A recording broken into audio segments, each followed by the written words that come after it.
Hello again, and welcome to the second in this series of tutorials on how to learn to program with Xojo. So as I said at the end of the last video, I think the next thing we need to tackle is actually understanding the structure of an app, or at least how Xojo structures an app. Now, how an app is actually structured depends on whether you're making a desktop, web, or iOS app, and to some extent a console app as well. So rather than tackle them all individually in this video, I'm just going to focus on desktops, because I think most people who are starting out trying to make an app are trying to make an app for the desktop. So we'll start there. So go ahead and launch Xojo, and we'll choose a project. We'll start with desktop. I'm just going to call it anything, doesn't matter. Again, we'll ignore these identifiers. We'll come back. In fact, actually, do you know what? Let's tackle them now. I keep saying we'll ignore them. They're pretty straightforward. These fields, if you enter something in here, they will be entered automatically by the IDE into some fields that we'll come to shortly. Now you can put your company name. Obviously, if you're going to make an app and publish it, pretty self-explanatory. Now this application identifier is a little bit strange at first glance. I think it's only technically required for macOS apps, although there's no harm in including it, particularly if you're going to make cross-platform apps. Essentially, it's an identifier that should be unique for your application, so you get to invent it. Now, to try and reduce the chance of you just putting, 1, 2, 3, 4, 5, and that being your unique identifier, there's an established system called reverse domain notation, which developers will typically use when trying to give an identifier for their application. Now, what does reverse domain identifier mean? It's the reverse of a domain you might see in a browser, like a website. So you can see here, Xojo tries to guess what my identifier might be from my company name. So it's put com.garypettit, so garypettit.com would be, say, a domain I might own, and it says com.garypettit and then the name of the app. And that's kind of convention. So that's what this means. Anyway, we'll open it up. We get the IDE, which we walked through in the last video. Now, in a desktop app, Xojo will helpfully create 3 objects for us at the top of our project and put them in the navigator. It creates an app object, a default window, and a menu bar. Now, we'll go through these individually. First of all, the app object. We'll click on it in the navigator, and we'll click on the inspector, and this will show us any properties that we can change for it, as we talked about last time. Now, the app object, in an abstract way, represents your application. It's responsible for handling certain events, like the app launching and the app closing, and a few other events. We'll get to events later on in this video. One is created by default. You can't create, as far as I'm aware, and I can't think of a good use case, you can't create your own app object. There is just one global app object for your application. It has not many properties. You can choose its default window. Now that means when the app launches, this is the window that it will show.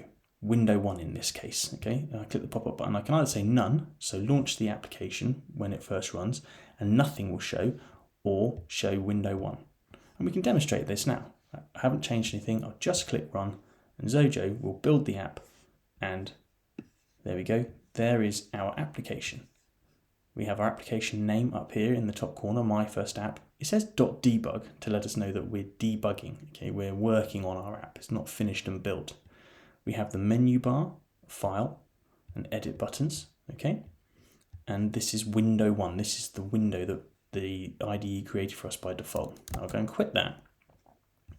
If I click on window 1, you'll see just this blank window called untitled. That's what was displayed, because the default window was set to window 1.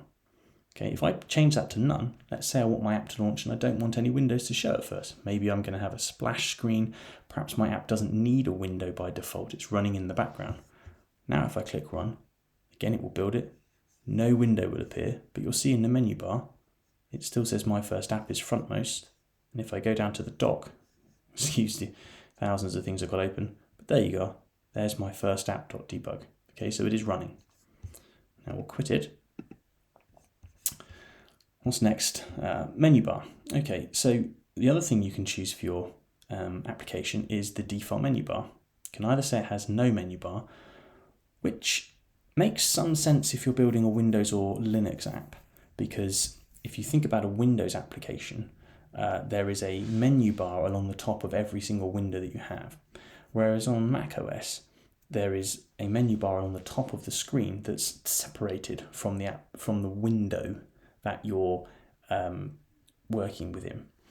So it doesn't make a lot of sense to have no menu bar in a Mac OS app, and I don't really know of any decent Mac apps that do that.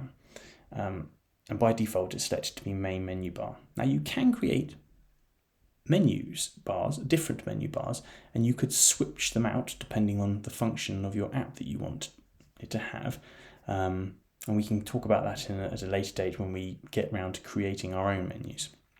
But for now, it's set to the main menu bar, which is a default menu bar that Xojo has created for us. The other thing is an icon. Okay, we click this and we get the icon editor. Now this, unsurprisingly, is the icon that's going to be used for your app. Now, there are loads of rules and regulations about the required sizes that you are required for an app icon, and it depends on the operating system and the version of the operating system, etc. Suffice to say, the easiest thing is to provide an app icon that you either commission someone to make or you make yourself. Save it as a PNG file, and you can add, and you need a 1024 by 1024 image, the same one shrunk down to 512 by 512, etc., etc. And you would just drag them from the Finder onto the square for the respective size, and then click OK. And then when you launch your app, that will be your app's icon. This is pretty trivial to set.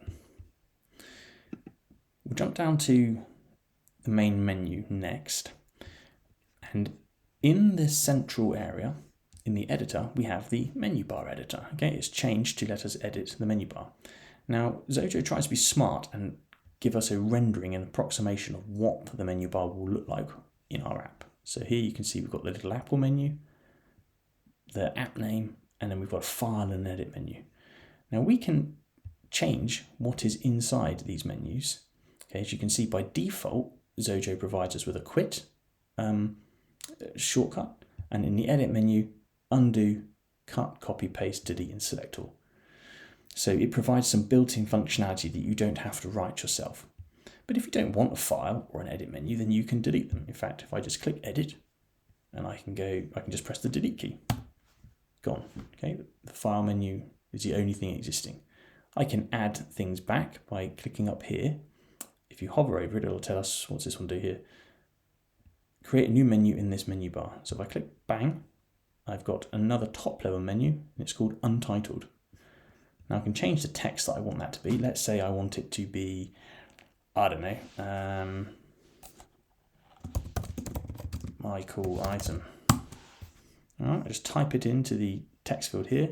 It changes in the preview, and the name, so this is the name of the menu item that we will refer to in our code, is my cool item menu, no spaces, okay? You can change that to whatever you want. You're going to be referring to it in code. No one will see this who uses your app. They will only see my cool item. And I can add items to this menu item with these buttons up here. If I click that, it adds a sub menu. I can say sub item 1. Perhaps I add another one. Sub item 2. And so forth. Okay, and as we click it, it shows it. Perhaps I want to add a separator between item 1 and item 2.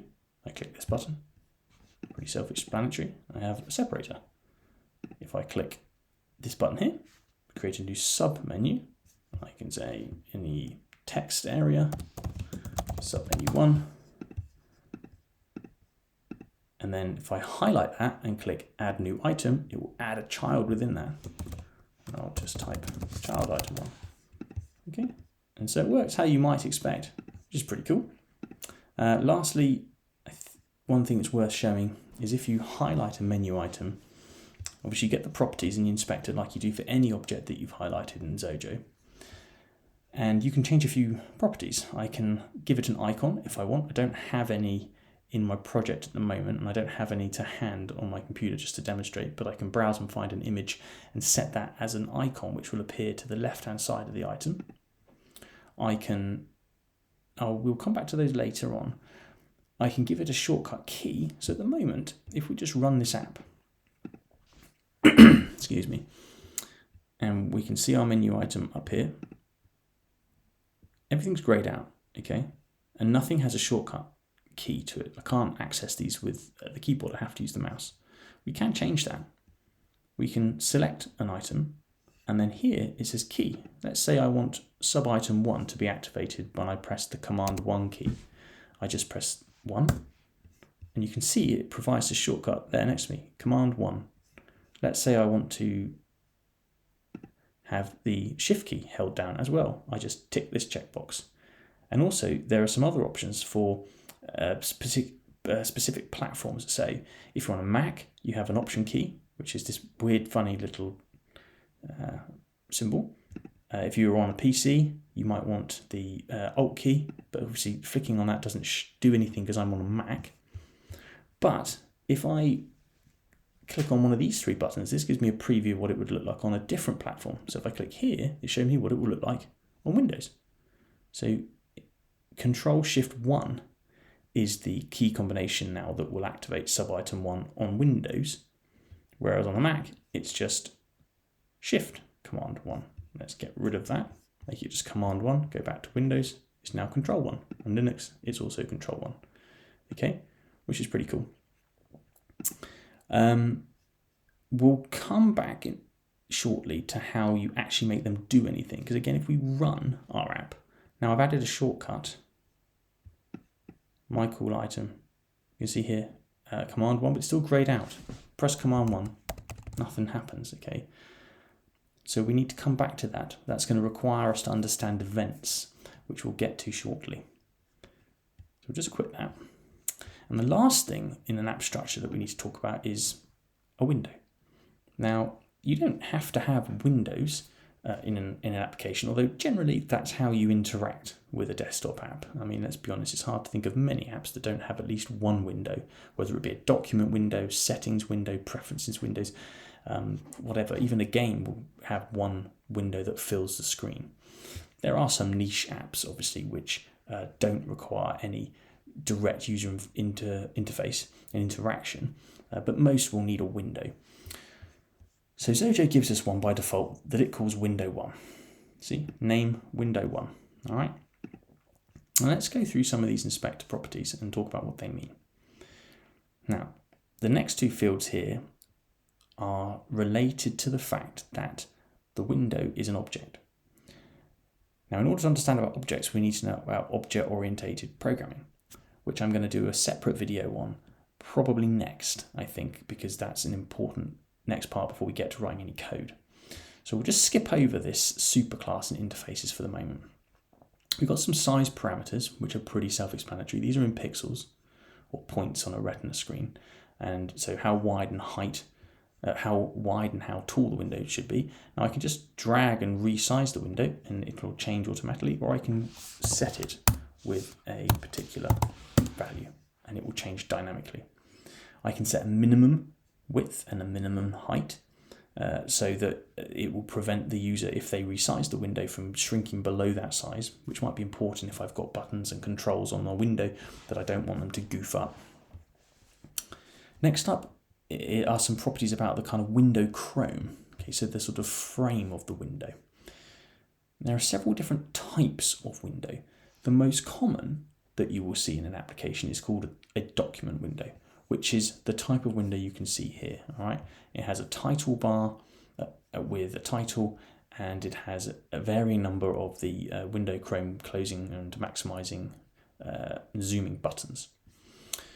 But you can change it to be, for instance, just a plain box that has no title, no control buttons, or you can make it a something like a modal dialog, which is a window that when it pops up, you can't interact with any other window in the application until you've dealt with this window that's popped up in front of you.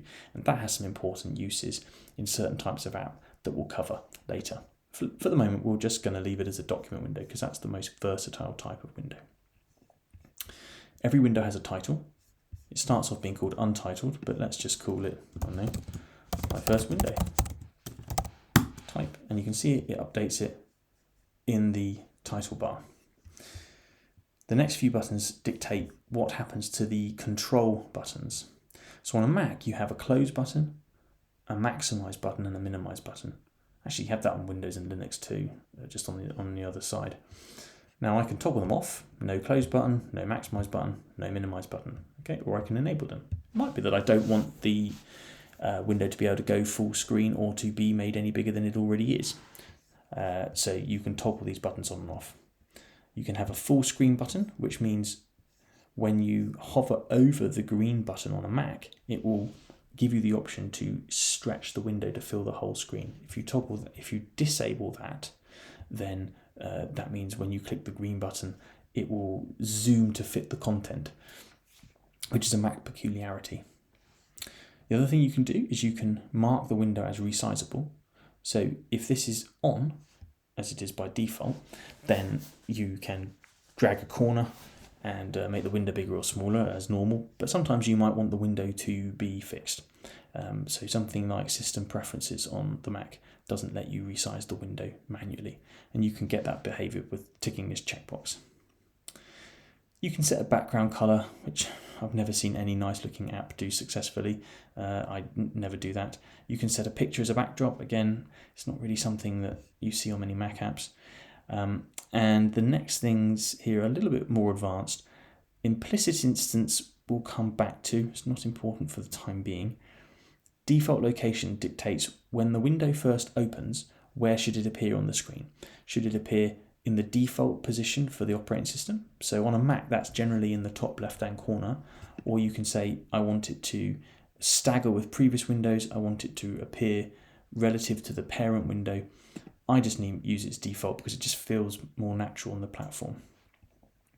We'll ignore visible for a moment, and menu bar. So this means when the window is frontmost, which menu bar in your project should be used. Now, if it's on Windows or Linux, this will be the menu bar that actually appears inside the window. On Mac, it will be the menu bar that is at the top of the screen. So this is where you could have the menu bar change for different windows. Perhaps if you're making some sort of word processing or text editor, you might want one menu bar that has all the controls for text manipulation, whereas if I'm trying to think of an example when it might actually work. Anyway, you have the option to do that. On a Mac, I typically just use one menu bar for the whole application. Okay, so that's the properties of window.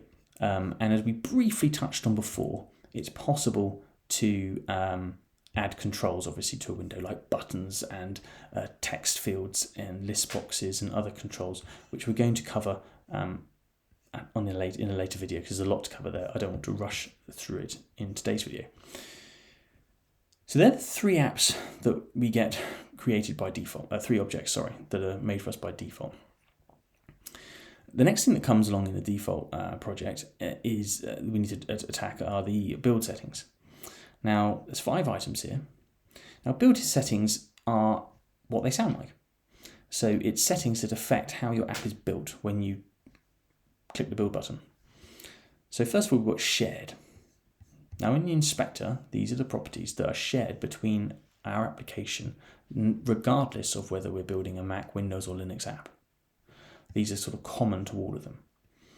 We've got a lot about versions, because if you're on a Mac and you want to find out a version number for an application, you can go to Finder and you can right click and choose Get Info, and it will show you information in there about the version of the app.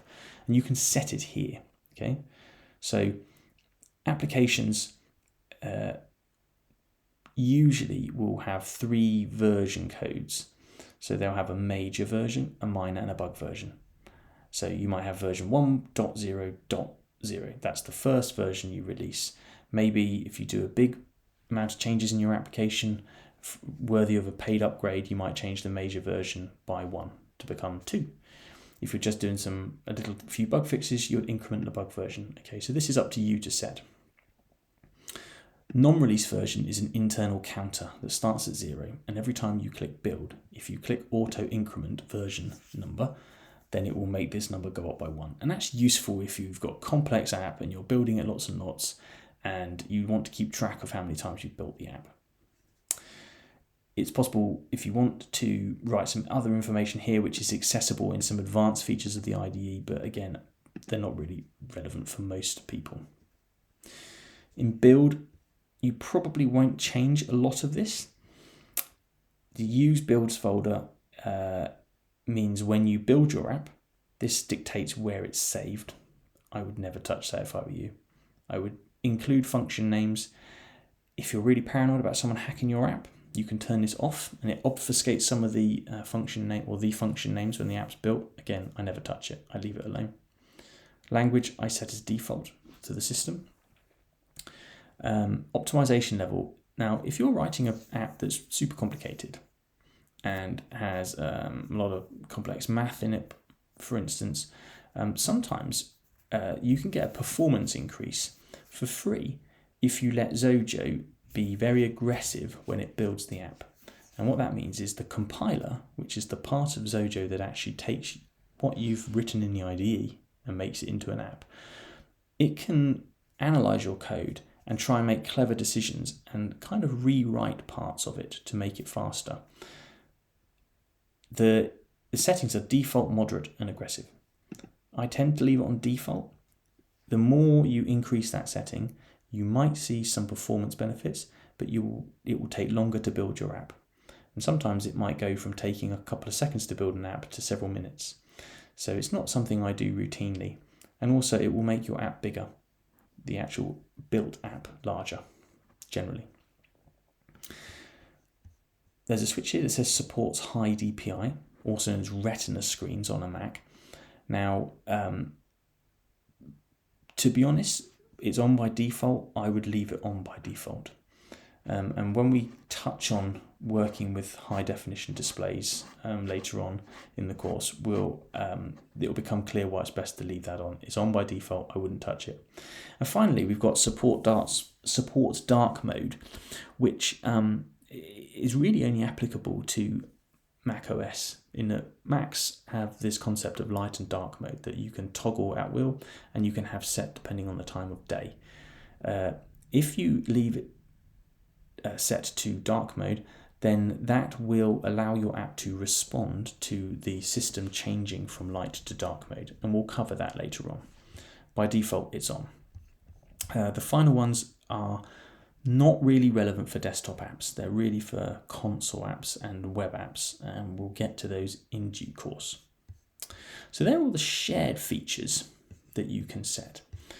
Now, obviously, because you can build for Mac, Windows, and Linux, sometimes there are some differences between those platforms, and you can set them here. So for Mac, this is where you would type your Mac's, the application's name that actually shows in the dock and the menu bar. You can see it's set to what we entered when we created the project, but you can change it here. The bundle identifier is also known as the application ID we talked about at the beginning of the video. Here it is. You can change it if you want. And finally, we have architecture. Now, you may or may not understand or be familiar with the concept of an architecture that a computer has, but all computers are built around what's called a CPU.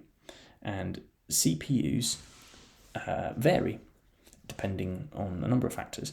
But on a Mac, there are really just two types of CPU. There are Intel CPUs and there are Apple Silicon CPUs. Apple Silicon CPUs are new, they've been out for less than a year and they're brilliant. And soon all Macs will use Apple Silicon. Now the architecture tells Xojo, okay, when you build the app, what should it be built for? Should it be built to run only on x86, which is Intel? Should it be built to run on ARM, which is Apple Silicon, or should it run on both? I would leave it on universal, and that means the apps that you build for Mac will run on any current Mac. Windows, similar things. We have the name of the Windows app. It has to end in .exe. You can fill in some extra ancillary details that Windows allows you to fill in, like the company name, which has already been pre-populated. I don't know what MDI is. I've never ever switched this in 15 years. I'll leave it off.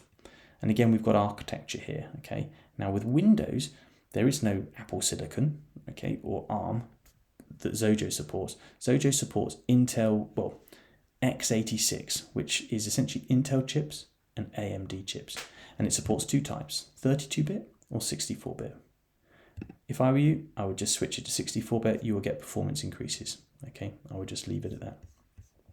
And finally, Linux, not many options. Got an app name. This switch is toggled by default. It's a bit of a hack from Xojo. Don't touch it. It makes things look nicer on Linux. And again, you can change the architecture. Now, when Xojo can build for Intel and AMD 64 and 32-bit, it can also build for ARM 32-bit. So it can make apps for the Raspberry Pi, which is probably the most popular 32-bit ARM Linux platform there is. When I'm building for Intel or AMD, I set to 64-bit. You get performance increases. And finally, there's this computer, which is saying, okay, set what you want for Mac OS, because I'm developing on a Mac, but or actually, if you're sharing your project between different computers, because the Xojo IDE runs on Mac and Linux and Windows, it might be that you want to specify how the app is built depending on the actual computer you're on, and you can do that here. Okay, right. Well, I was hoping to get around to talking about events in this video, but we've gone a bit longer than I thought. So I'm going to stop there because that's a lot to take in. But on the next video, we're going to get around to events, which are part of the app life cycle and a key thing to understand before we move on. Hope you found that useful.